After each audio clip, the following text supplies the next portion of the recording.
வந்து ஆண்டவருக்குள்ளே இருந்ததுனால இது வந்து பிசாசு கொடுத்துருக்குறான். ஆண்டவர் வந்து எனக்கு அனுமதிச்சிருக்கிறாருன்னு நான் ஆண்டவர்கிட்ட, ஆண்டவரே நீங்கள் இதை அனுமதிச்சிருக்கீங்கப்பா, உங்களோட சித்தம் எதுவோ அதன்படியாக நீங்கள் என்னை வழி நடத்துங்கப்பான்னு நான் ஒப்பு கொடுத்து ஜெபம் பண்ணி நல்லா தைரியமாக இருந்தேன். கொஞ்சம் கூட நான் பயப்படவே இல்லை. ஃபஸ்ட்டு நாங்கள் கீமோ கொடுக்க போகிறாங்க. ஃபஸ்ட்டு அன்றைக்கி எங்கள் சர்ச்சில் போய் அன்றைக்கி 5:30 மணிக்கு ஃபஸ்ட்டு இருந்ததுனால ஆராதனை அதில் போய் கலந்துக்க போகிறேன். அப்போ வந்து ஆண்டவர் எனக்கு வசனம் கொடுக்குறாரு.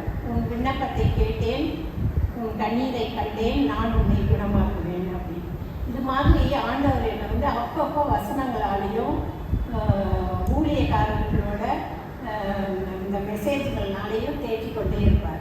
அதனால நான் கொஞ்சம் கூட முறுமுறுக்கவே இல்லை. முறுமுறுக்கிறது ஆண்டவருக்கு பிரியம் இல்லை அப்படின்னு நம்ம பைபிளில் வாசிக்கிறோம்.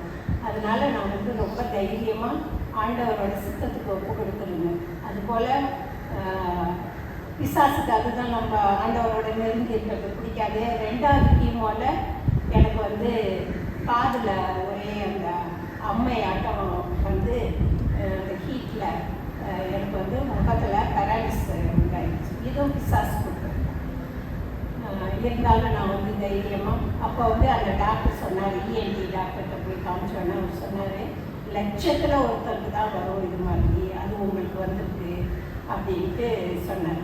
அதே வார்த்தையை தேவனோட ஊழியர் வந்து ஒரு 4 நாள் கழித்து ப்ரேயரில் பார்க்கும்போது அவர் சொல்கிறாரு, உங்களை வந்து லட்சத்தில் ஒருத்தருக்கு தான் வரும் அப்படின்னு சொல்லி உங்களை பயமுறுத்துறாங்களான்னு அதே வார்த்தையை சொல்கிறாங்க.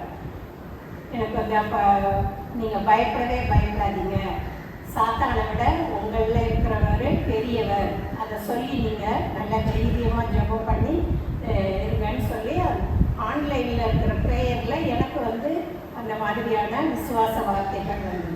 அதனால் நான் ரொம்ப விசுவாசமாக இருந்தேன்.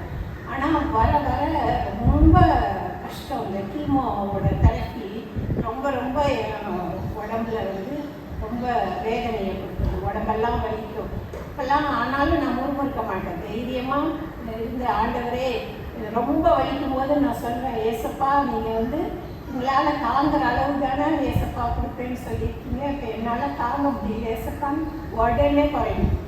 அந்த மாதிரி அற்புதங்கள் எல்லாம் ஆண்டவர் செஞ்சு என்னை வந்து இப்போ சாட்சியாக நிறுத்திட்டாங்க.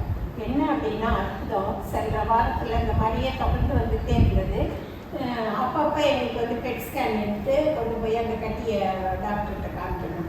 அப்போ அந்த மாதிரி காமிக்கும்போது நான் வந்து ஜெபம் பண்ணேன். போன தடவை பண்ணும்போது நல்லா கட்டி குறைஞ்சிக்கிட்டே இருந்துச்சு. நான் ரொம்ப விசுவாசமாக ஜெபம் பண்ணி இந்த கட்டியவே எடுத்து போட்டுருங்கப்பான்னு சொல்லி ஜெபம் பண்ணி போய் இந்த தடவை கட்டியே இருக்காதுன்னு போய் டாக்டர்கிட்ட கொண்டே காமிக்கிறோம்.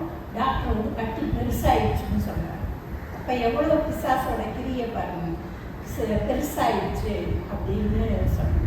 எனக்கு வந்து கொஞ்சம் சோர்வு இருந்துச்சு. இருந்தாலும் ஆண்டவரோட சித்தம், அவரோட சித்தம், உங்களோட சித்தம் என்னவாப்பா அதுபடி நீங்கள் வழி நடத்துங்கன்னு அப்பையும் ஆண்டவர்கிட்ட நான் ஒப்பு கொடுத்துட்டேன். அதுக்கப்புறம் வந்து ரொம்ப ஹெவியாக கொடுக்க ஆரம்பித்தாங்க நம்ம கீமோதெரப்பியும். அதில் வந்து நான் ஒரு 6 மாதமாக ரொம்ப வலி தாங்க முடியாமல் ரொம்ப கஷ்டப்பட்டேன். இருந்தாலும் ஆண்டவர் வந்து என்னை வழி நடத்தினார். அப்பையும் நான் விடவே இல்லை. எல்லாரும் எனக்காக ஜெபம் பண்ணாங்க.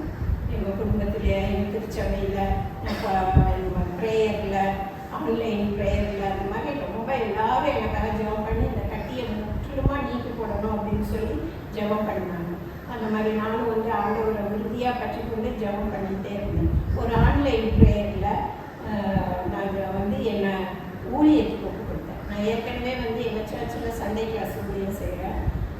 எங்கள் வீட்டில் வந்து ப்ரேயர் ஜெபக்குழு வைக்கிறேன். இருந்தாலும் எனக்கு வந்து போய் சுவிசேஷம் சொல்லணும் அந்த வாஞ்சை ரொம்ப அதிகமாக இருந்துச்சு.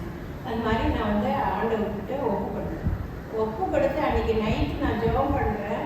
ஆண்டவரோட தரம் என் தலைமையில் இறங்குனது. எனக்கு வந்து ரொம்ப அது சந்தோஷமாக ஆண்டவர் என்னை தொட்டுட்டாரு அப்படின்னு ரொம்ப சந்தோஷமாக இருந்தது. நல்லா ஜெபம் பண்ணேன். ஆண்டவரே இந்த தடவை எனக்கு வந்து இந்த கட்டியே இல்லாமல் பண்ணுங்கப்பா அப்படின்னு சொல்லி ஜெபம் பண்ணிட்டுருக்கோம். சரி, நான் இந்த இதை எடுத்துகிட்டு இந்த கீமோதெரப்பி இருக்கவே கூடாது ஆண்டவரே, இந்த கீமோதெரப்பி எனக்கு கொடுக்கவே கூடாது ஆண்டவரேன்னு அதுக்கும்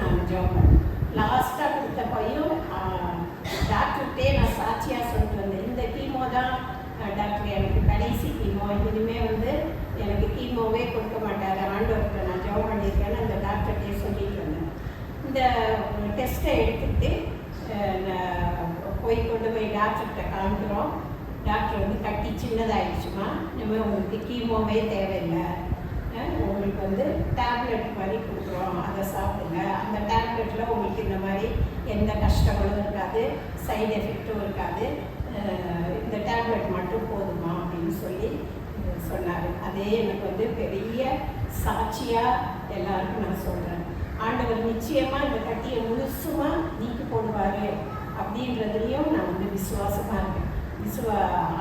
ஆண்டவர் வந்து ஒரு இடத்துல சொல்லுவார்ல, அந்த குருடை வந்து சீஷர்கள் கேட்பாங்க, குருடை வந்து இந்த மாதிரி குருடனாக பிறந்தது அவனோட பாவமா அவன் பெற்றோர் செய்த பாவமானு இல்லை, மகிமை விளங்கும்படியாக அவனுக்கு இருக்கு. அதுபோல் ஆண்டவர் வந்து என்னோட விஷயத்தில் அவரோட மகிமை விளங்கும்படியாக தான் செய்வார்.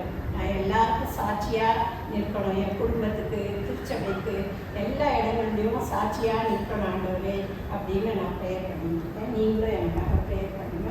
ஆண்டவர் நிச்சயமாக என்னை முற்றிலுமாக சுகமாக்கி சாட்சியாக நிற்கணும். ஆண்டவருக்கு ஸ்தோத்திரம்.